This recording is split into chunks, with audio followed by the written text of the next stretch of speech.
Hey guys, it's Ben, Pro State Coach here in Texas. Wanted to talk real quick about something that is like plainly obvious that you might think is right in front of you, but people don't really spend as much time as they should on it. And that is identifying the motivation. What's driving the parties in your situation? Let me give you an example. So when I work with people, of course I'm working with one side of the fence, and I ask, first of all, what would your ex say if they were in the room right now? Like, what's their narrative towards you? And they kind of, well, she'd probably say I'm controlling, or that I'm not involved enough, or whatever the case may be. But okay, so I want to know that to understand kind of, how they perceive you. But then also, why'd y'all break up? Because that's a huge trigger, and people, they're just not honest about it because, we're going through a divorce, so that means I have to hate you, and which isn't true. But, when I find out that, you were a serial cheater, okay, I'm zeroing in here on what's driving everybody, right?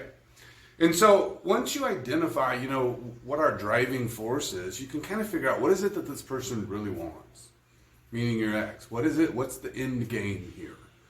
Unfortunately, some people's end game is, I want you removed off planet Earth.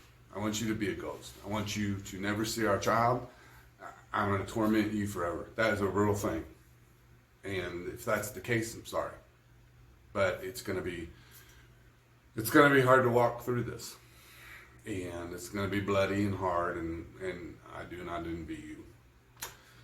But that's rare. And I know a lot of you are like, no way, man, my ex totally wants me to vanish off planet Earth. The reality is that right now they may feel that way, but long term, there's still hope. And we still got some hope that people calm down and emotions kind of start dying off and people make new relationships, and then, you're kind of a distraction now and they can start moving on. However, it is a real thing. If your ex wants you erased off planet Earth, buckle in. And you're going to have to fight as hard as you know how. But, all right, for the majority of people, though, what is it they want? What's the angle? And of course, lots of the time, it's money. And I'm strictly speaking in generalities here. 92% of custodial parents in Texas are women, so that means the vast majority of the time, dad's paying and mom's collecting. So, I worked with a couple this morning, or I'm working with a mom this morning.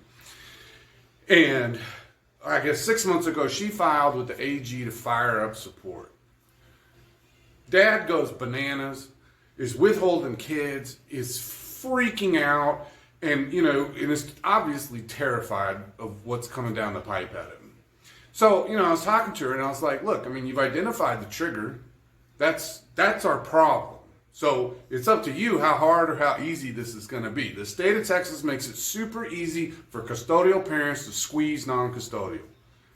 And when we do that, you know what happens a lot? We fight. And do you know who makes a ton of money when we fight? Lawyers. You're playing a rigged game, people.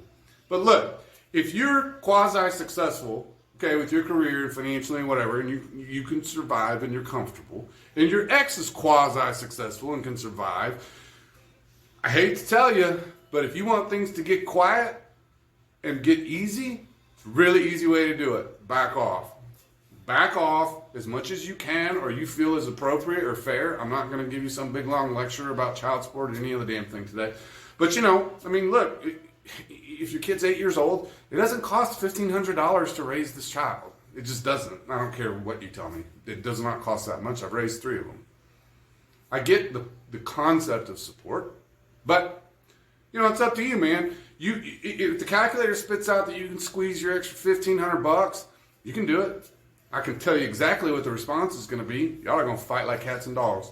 Do you know what it would look like if you turned it down to $400? Voluntarily, it's going to get real peaceful, real fast. But that's just one. That's obviously probably the biggest one is actually money. People tell me all the time it's about the children. I do not believe you. I've been doing this long enough. Underneath all of it, it is a control situation of I cannot afford for you to have these children and squeeze me like I know you're going to squeeze me.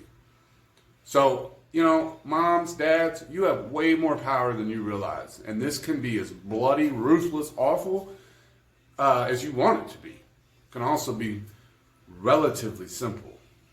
And so, identifying what people want is just so crucial as you go through this. I mean, another example, I was working with a guy and his girlfriend was the main trigger. Like, this just tripped mom out, and she just seethed and raged on this, that he had this girl around. I don't know what this backstory was, and it doesn't really matter. But, dude, you got some choices here to make, man.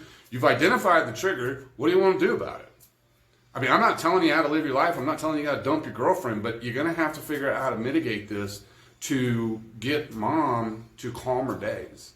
So, that's another one. Of course, control in terms of scheduling and things like this is big with people.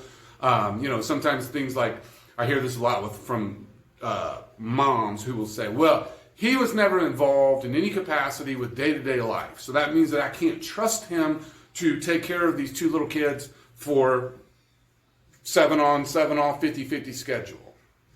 And it's like, okay, if that's your thing, how can we mitigate that? What can dad show you and do? And of course, I'm not working with dad, I'm working with mom, but it's like, dude, I hope you figure it out, because if you step up to the plate, she will turn the volume way down. And so, the examples are endless, and, they're all going to be unique to person, and couple to couple, and so you've got your motivators out there. Just think about it. Identify what it is that somebody really wants, and kind of negotiate or navigate, I should say, your journey accordingly. If you can give your ex what it is that he or she wants, and you can do it, do it. I worked with one couple, man, the thing was, she wanted an apology. That was it. She wanted an apology so bad. She was so angry at him because I don't even remember all the details, but he had hurt her greatly. And so she just, kept kicking him and throwing poo all over the place just to keep the fight going, because she still wanted this connection to him. But really, at the end of the day, she wanted him to acknowledge what he had done and say, I'm so sorry. And ultimately, when we walked through all this, she ultimately got that. And then, the next phone call was like, I don't want to mess with this anymore, Ben. Let's just settle, call it a day. So, I know you guys, a bunch of you are going to say, no way, man, my ex will never do this. She'll never settle. She'll never blah, blah, blah. Or, she's always going to take me for money. And maybe you're right. And maybe you're the first example I gave of the person that simply wants to erase you off planet Earth. And if that's the case, I'm sorry. But for the majority of you, there's an angle, there's a direction, there's an issue, there's something unresolved that people want. A lot of you moms out there, man, turn the volume down on your exes financially. Let them live. You squeeze people under that amount of pressure, you're terrified. And when you're functioning from fear, you're not thinking clearly. So, I don't know. Just something to think about as you go through your week. You can always find me at prosavecoachtx.com. Y'all take care.